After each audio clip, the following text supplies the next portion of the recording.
Para hadirin, para mustami'in, anak-anakku santri Pondok Pesantren Al-Ihsan rahimakumullah. Pada aturan yang kelima, Islam melarang seorang wanita untuk keluar dari rumahnya, dari rumah suaminya, kecuali dengan izin dari suaminya itu.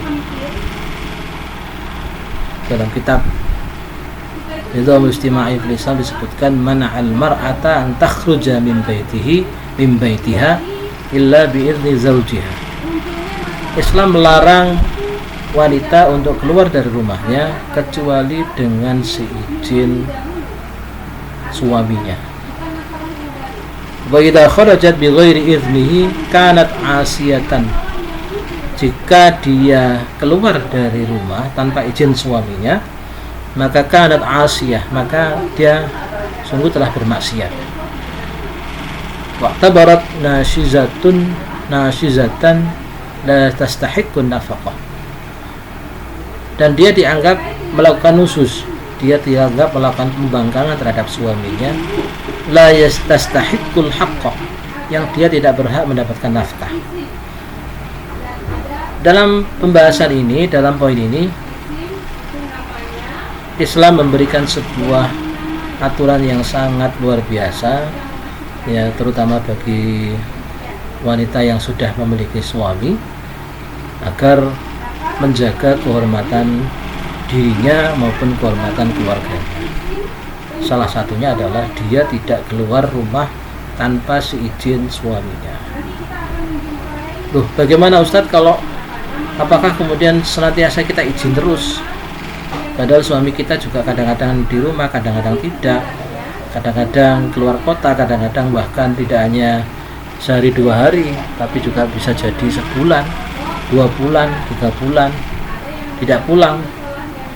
Nah, maka sebenarnya kalau kita memahami perintah ini, larangan ini, asal kemudian suaminya itu ridho, asal kemudian ada kesepakatan antara laki-laki, antara si istri dengan suaminya, bahwa ketika dia ada keperluan maka boleh dia keluar dari rumahnya, maka itu tidak menjadi masalah. Jadi bukanlah dilarang. Tetapi kalau sudah suami mengatakan tidak boleh keluar sama sekali tanpa seizinnya, maka wanita itu tidak boleh keluar tanpa seizinnya. Tapi memang sebagai laki-laki tentu kita akan bisa mempermudah bagi istri kita untuk bisa melakukan hal-hal yang menjadi kewajiban mereka, yang itu bisa jadi kewajiban itu dilakukan atau keperluan hajat itu dilakukan di luar rumah. Maka memang kita harus saling kemudian memudahkan dalam persoalan ini. Tapi bahwa sebagai sebuah aturan, Islam dengan tegas mengatakan bahwa Islam melarang seorang wanita keluar tanpa izin suaminya. Dikisahkan dalam hadis Rasulullah SAW dalam riwayat Ibnu Battah di dalam kitab Ahkamul Nisa dari Anas bahwa anna rajulan safara wa mana'a zawjatahu minal khuruj. Jadi dikisahkan oleh Anas bahwa seorang laki-laki itu dia melakukan perjalanan dan dia melarang istrinya untuk keluar rumah. Jadi adalah seorang laki-laki melarang istrinya untuk keluar, tidak boleh keluar rumah tanpa, tidak boleh pokoknya keluar rumah. Oke, itu kemudian terjadi, ya, dan itu ditepati. Maka famarodo abuha, kemudian pada waktu berikutnya bapaknya perempuan ini sakit. Fasta'dzanat Rasulullah SAW fi iyadati abiha. Nah, ketika mendengar isu bapaknya sakit, sedangkan suaminya itu melarang dirinya keluar, berpesan agar dia keluar, maka dia menyampaikan kepada Rasulullah SAW untuk agar diberikan izin keluar. Apakah kemudian Rasulullah SAW mengizinkan si istri itu? Tidak, tapi beliau mengatakan ittaqillaha wa la tukhalifi zaujaka. Ya, bertakwalah engkau kepada Allah dan janganlah kalian menyelisihi suamimu. Artinya tetap taatlah kepada suamimu meski orang tuamu itu tidak meski orang tuamu sekarang sudah sakit. Artinya bersabarlah engkau dengan perintah itu. Kemudian wanita itu kemudian menerima apa yang disampaikan Rasulullah. Pada masa berikutnya famata abuha, kemudian wanita itu mati. Kemudian bapak dari wanita itu meninggal dunia.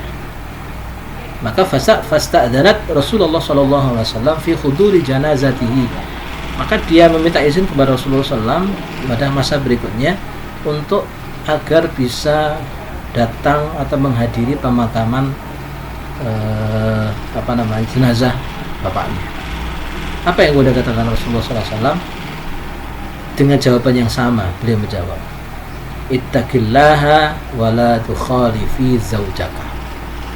Bertakwalah engkau kepada Allah dan janganlah engkau menyelisihi suami. Tentu kalau ini terjadi pada kita, ya, mungkin pada wanita-wanita zaman sekarang ini sangat berat sekali, ya,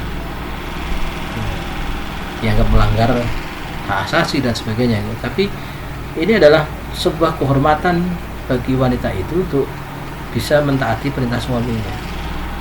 Maka apa yang terjadi? Maka Rasulullah SAW dalam ini Allah Subhanahu Wa Taala fa'auhallahu ila Nabi Sallallahu Alaihi Wasallam, maka Allah Subhanahu Wa Taala memberikan wahyu kepada Nabi Muhammad Sallallahu Alaihi Wasallam untuk mengatakan inni qad ghafartu laha bi ta'ati zaujiha.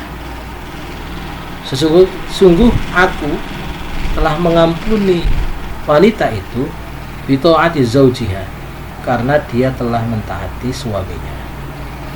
Jadi karena ketaatan dia kepada suaminya, dia mau bersabar dengan perintah suaminya dan dia tidak membangkang, ya, terhadap perintah suaminya, maka wanita itu dikatakan oleh Allah, wa fardu laha bi ta'ati zaujiha. Aku akan mengampuni dosa-dosanya, ya, disebabkan karena dia taat kepada suaminya. Nah, Islam itu, ya, di dalam menjaga kehormatan sebuah keluarga dengan terjaganya kehormatan seorang wanita. Ini adalah aturan yang kelima. Yang berikutnya, yang keenam, dalam poin yang keenam ini dikatakan harusul Islamu ala ayyaja'ala jama'atan nisa'i munfasilatan an jama'atir rijali fil hayatil khasah wa fil masjidi wal madrasati wa masyakilu dzalik. Islam menjaga, ya, agar jamaah atau kelompok laki-laki, kelompok wanita atau jamaah wanita itu munfasilatan al jama'atir rijal, itu terpisah dari jamaah laki-laki. Yang pertama adalah fil hayatul khasah, di dalam kehidupan khusus, wa fil masjid, di masjid, wal madrasah, di sekolah ataupun yang sejenis dengan itu. Maka secara umum kehidupan laki-laki dengan wanita itu terpisah antara laki-laki dengan perempuan. Kehidupan khusus misal dalam rumah, maka laki-laki itu tidak boleh berkumpul kecuali satu bersama mahramnya, yang kedua bersama suaminya, yang ketiga bersama sesama wanita, sekalipun itu wanita kafir misalnya, tidak apa-apa, masalah kemudian wanita tidak boleh dengan laki-laki. Jadi kehidupan mereka terpisah. Makanya kalau ada pertanyaan misalnya, bagaimana kalau ada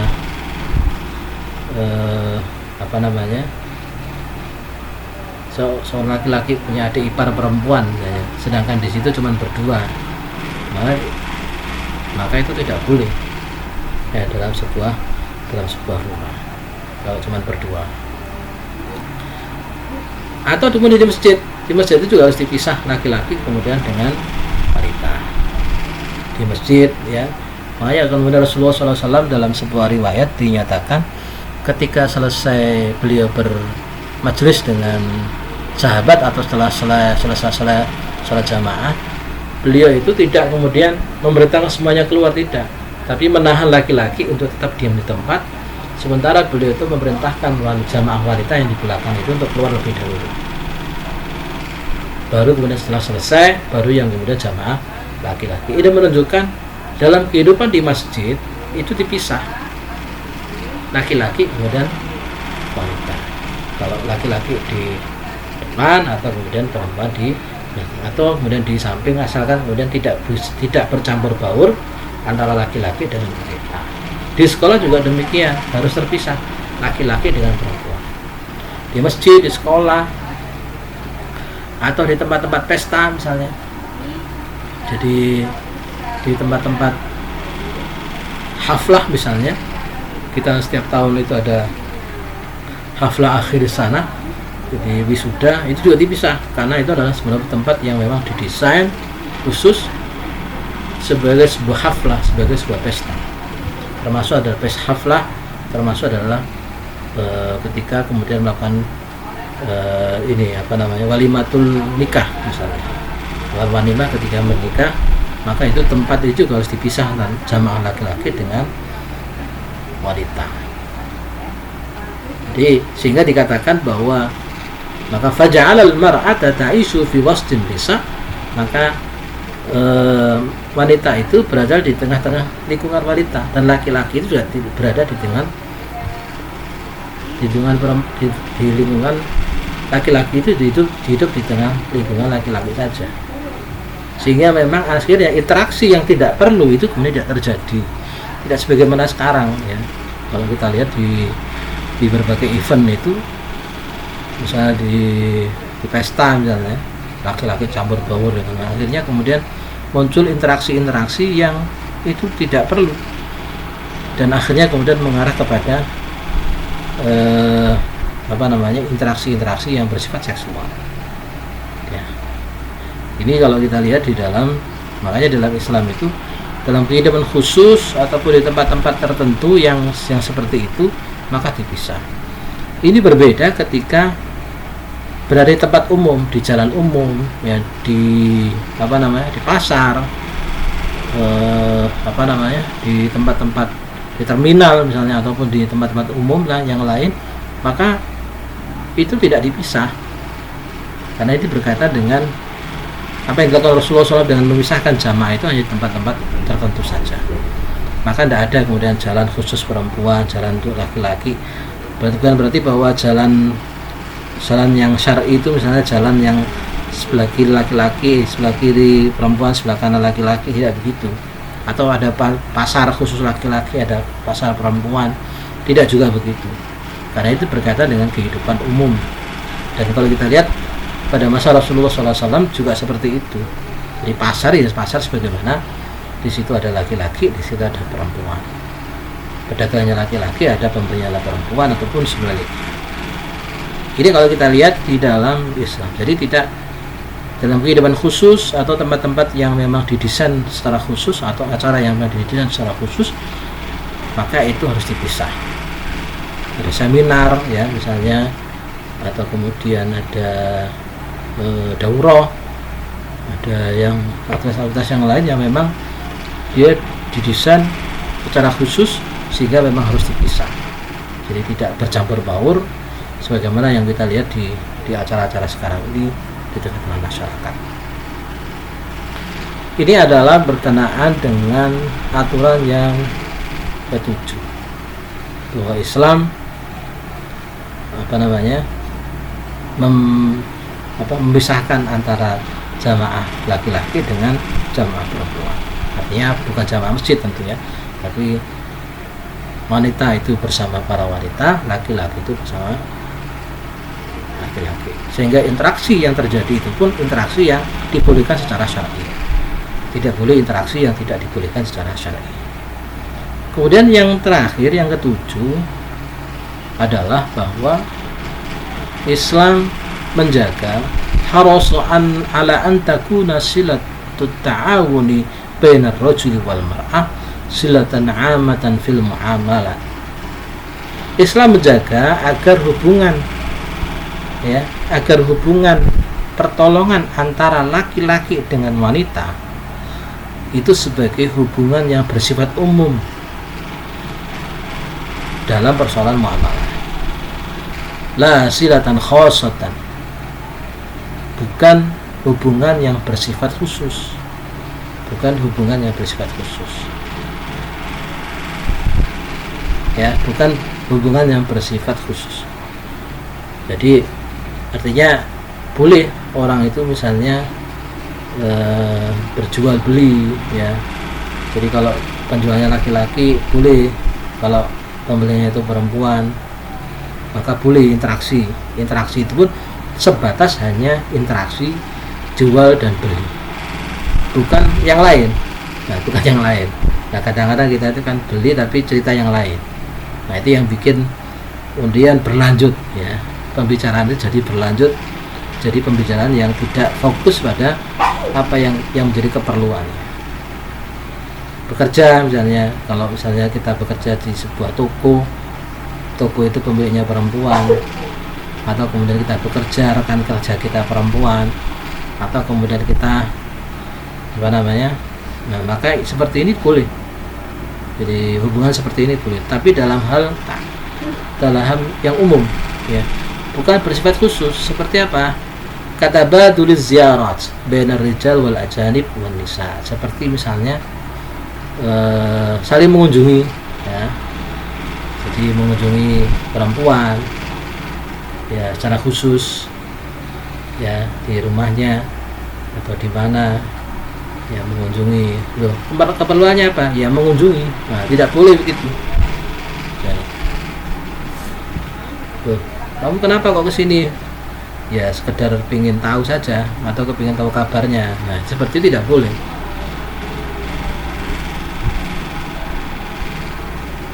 Kenapa?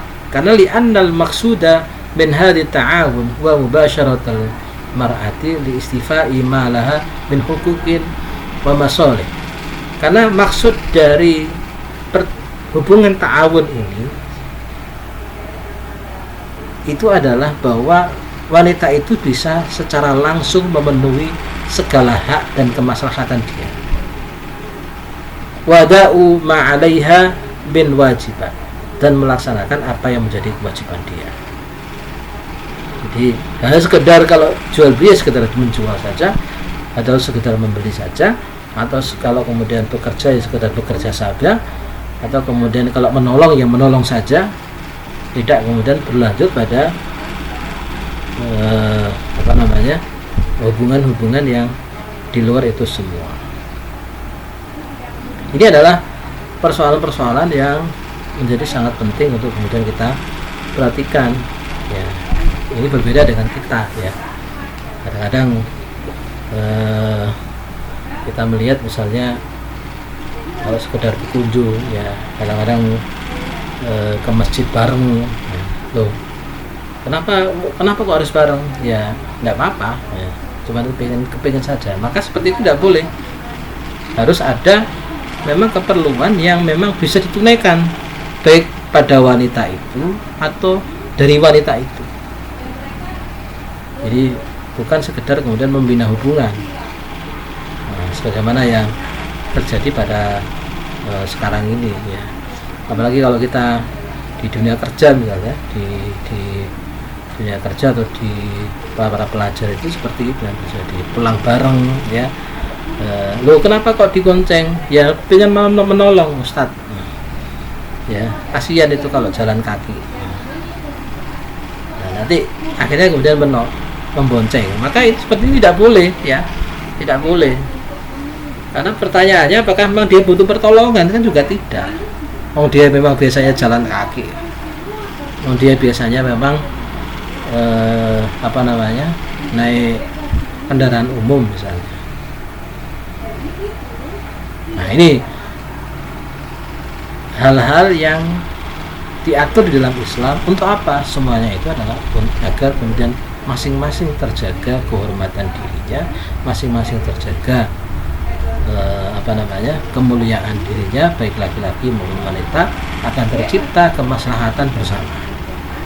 Tidak kemudian hubungan laki-laki dengan wanita itu memunculkan persoalan, memunculkan kemudorotan, dan memunculkan bahaya tidak hanya kepada dirinya sendiri atau mereka berdua, bahkan kepada seluruh masyarakat, sebagaimana yang kita lihat saat ini ketika Islam itu tidak diterapkan, ketika aturan Allah Subhanahu wa taala tidak diperhatikan, maka interaksi mereka itu sebagaimana interaksi yang sebagaimana terjadi pada dunia binatang, sehingga berzinahan, ya, mereka bergaul bebas, samenleven, jadi hidup bersama tanpa menikah, itu mereka lakukan. Naudzubillah min dzalik. Mudah-mudahan hal ini menjadi penting untuk kemudian kita perhatikan.